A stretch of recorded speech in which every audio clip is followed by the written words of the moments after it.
Good morning class. Good morning ma'am. Good morning. आज date है 2 तारीख और विषय हम लोग विज्ञान पढ़ेंगे। मैं आप सभी से कुछ प्रश्न पूछूंगी, आपको उनके आंसर पूरे वाक्यों में देने हैं। हम शिक्षा प्राप्त करने कहाँ जाते हैं? विद्यालय में। पूरे वाक्यों में दो आंसर। हम शिक्षा प्राप्त करने विद्यालय में जाते हैं। Very good. हम शिक्षा प्राप्त करने विद्यालय जाते हैं। विद्यालय के संगीत कक्ष में कौन कौन सी वस्तुएं होती हैं? संगीत कक्ष में तबला, बांसुरी, हारमोनियम और इत्यादि वस्तुएं होती हैं। तबला, बांसुरी, हारमोनियम ये सभी क्या हैं? तबला, बांसुरी, हारमोनियम ये सभी वाद्य यंत्र हैं। वाद्य यंत्रों से क्या होता है? वाद्य यंत्र से ध्वनि निकलती है। Very good. ध्वनि के विषय में आप क्या जानते हैं? ध्वनि बच्चों, आज हम सब ध्वनि के बारे में विस्तार पूर्वक अध्ययन करेंगे। विद्यालय की छुट्टी होने पर हमें कैसे ज्ञात होता है कि छुट्टी हो गई है? घंटी से। हाँ, विद्यालय में जो चपरासी होता है वो बेल बजाता है, जैसे चित्र में दिखाई दे रहा है। ये घंटी बजा रहा है तो इससे क्या होती है? ध्वनि उत्पन्न होती है और आवाज सुनकर हम क्या पता चल जाता है कि छुट्टी हो गई है। घंटी से क्या उत्पन्न होती है? घंटी से ध्वनि उत्पन्न होती है। ध्वनि से आप क्या समझते हैं? जो जो कुछ भी हम अपने कानों द्वारा सुनते हैं उसे ही ध्वनि कहते हैं, या जो हमारे कानों में सुनाई देती है वो ध्वनि कहता है कहलाता है। ध्वनि भी एक ऊर्जा का रूप है और हमारे जीवन में ध्वनि का एक महत्वपूर्ण स्थान है। एक दूसरे से संपर्क करने में हमारी सहायता करती है और हमारे चारों ओर हमें विभिन्न प्रकार की ध्वनियां सुनाई देती है। उदाहरण के लिए अपने विद्यालय के संगीत कक्ष में हम तबला, हारमोनियम इत्यादि वाद्य यंत्रों की ध्वनियां सुनते हैं।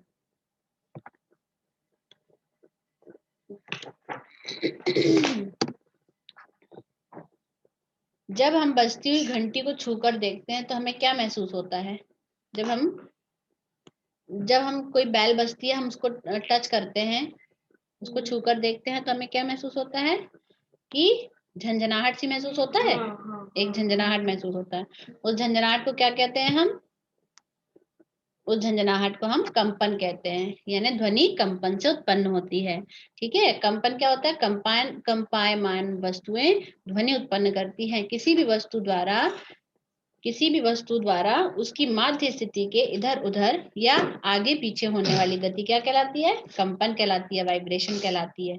जब तक वस्तु कंपन करती है उसमें ध्वनि होती है तथा कंपन बंद होने पर ध्वनि भी बंद हो जाती है। कुछ स्थितियों में कंपन हमें आसानी से सुनाई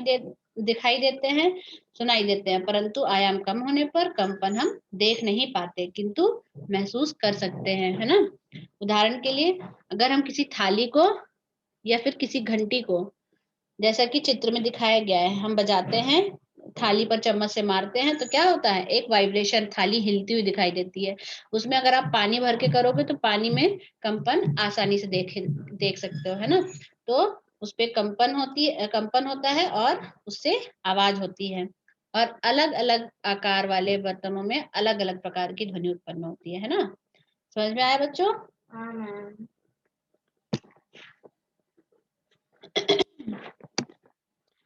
मनुष्यों द्वारा उत्पन्न होने। जब हम गाना गाते हैं या बोलते हैं तो क्या होता है?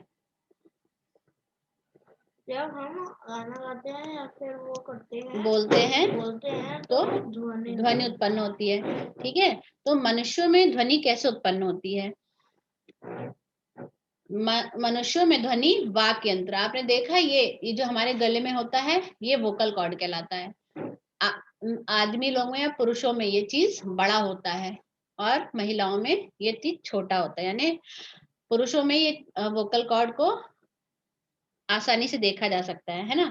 तो मानवों में ध्वनि वाक्यंत्र अथवा कंठ के द्वारा उत्पन्न होती है। हमारे कंठ में एक कठोर उभार होता है, जैसा कि इस चित्र में दिखाया गया है। ये हमारे कंठ में ये चित्र में दिख रहा है, यहाँ पे एक कठोर उभार होता है। ठीक है। जिसे वाक यंत्र कहते हैं या वोकल कॉर्ड कहते हैं। इसके आर पार 2 वाक तंतु होते हैं। यहाँ पे ये इसके आर पर 2 वाक तंतु होते हैं, है ना। तो जिनके मध्य एक संकीर्ण झिर्री होती है जो वायु निकलने का मार्ग होती है। जब फेफड़ों से हम बलपूर्वक जब हम बोलते हैं तो जब फेफड़ों से वायु बलपूर्वक झिर्री से बाहर निकलती है तो वाक तंतु में क्या होते हैं, कंपन उत्पन्न होता है। वाक तंतु में कंपन उत्पन्न होता है और ध्वनि उत्पन्न होती है। पुरुषों के वाक तंतु 20 मिलीमीटर लंबे होते हैं तथा महिलाओं के 15 मिलीमीटर लंबे होते हैं, जिसके कारण पुरुषों और महिलाओं की ध्वनि वाक ध्वनियां भिन्न भिन्न होती है। महिलाओं की कम होती है, इसीलिए पतली होती है आवाज, और पुरुषों का अपेक्षाकृत मोटी आवाज, भारी आवाज होती है। ठीक है बच्चों, समझ में आ रहा है? हाँ मैम। श्रव्य तथा अश्रव्य ध्वनियां। ध्वनि उत्पन्न करने के लिए हमें किसकी आवश्यकता होती है? ध्वनि उत्पन्न करने के लिए हमें कंपन या कंपायमान वस्तुओं की आवश्यकता होती है। ठीक है, क्या सभी कंपायमान वस्तु यानी कंपित करती हुई वस्तु की ध्वनियां हम सुन सकते हैं? नहीं।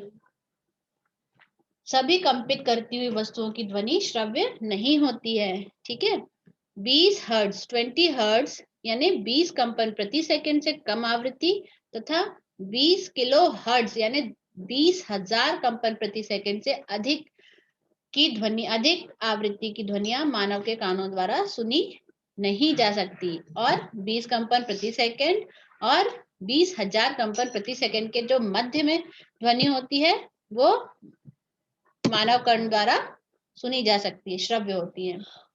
तो ऐसी ध्वनियां जो जिनकी आवृत्ति 20 हर्ट्ज से 20 किलो हर्ट्ज के मध्य होती है वे सभी श्रव्य ध्वनियां कहलाती है, श्रव्य ध्वनि कहलाती है। और जिसकी आवृत्ति 20 हर्ट्ज और 20 किलो हर्ट्ज के से ज्यादा होती है वो सब ध्वनि क्या होती है? अश्रव्य ध्वनियां होती हैं। समझ में आ रहा बच्चों? हाँ मैम। ठीक है, अब मैं आपसे कुछ प्रश्न पूछ रही हूँ, देखते हैं आप लोगों ने कितना समझा है। ध्वनि क्या है? ध्वनि जो भी हमारे कानों द्वारा कानों द्वारा सुना जाता है, वो सब ध्वनि है। ठीक है, ध्वनि कैसे उत्पन्न होती है? कंपन करती हुई वस्तुओं से ध्वनि उत्पन्न होती है। क्या सभी कंपायमान मनुष्य में ध्वनि कैसे उत्पन्न होती है? वोकल कॉर्ड से। मनुष्य में ध्वनि वोकल कॉर्ड यानी वाक यंत्र से उत्पन्न होती है। क्या सभी कंपायमान वस्तुओं की ध्वनि हम सुन सकते हैं? नहीं। हाँ, नहीं, हम सभी कंपायमान वस्तुओं की ध्वनि नहीं सुन सकते। पुरुषों तथा महिलाओं में किसकी वाक ध्वनि की आवृत्ति कम होती है? महिलाओं की। Very good.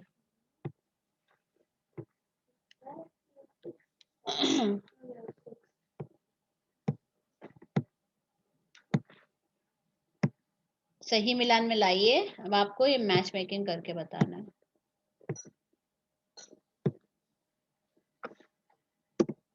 कंपन यानी कंपन वस्तु की मध्य स्थिति के आगे पीछे होने वाली गति। करेक्ट।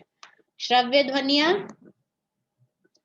20 हर्ट्ज से कम तक नहीं, 20 हर्ट्ज तथा 20 किलो हर्ट्ज के मध्य। वाक यंत्र कंठ में कठोर उभार। Very good. अश्रव्य ध्वनियां पुरुष 20 हर्ट्ज से कम 20 हर्ट्ज से कम तथा 20 किलो हर्ट्ज से ज्यादा। और 20 mm क्या होता है? पुरुषों में वाक तंतुओं की लंबाई। अच्छा बच्चों, अब आप लोग गृह कार्य नोट करिए। निम्न वाद्य यंत्रों में उन भाग को पहचानिए जो ध्वनि उत्पन्न करने के लिए कंपित होता है। सितार और ढोलक में से ऐसी कौन सी उनमें ऐसी कौन सी वस्तुएं या क्या चीज लगा होता है जिसके कारण ध्वनि उत्पन्न होता है। ठीक है, समझ में आया बच्चों? So that's all for today. Thank you class. Thank you, ma'am. Thank you, ma'am. Bye, ma'am. Have a nice day.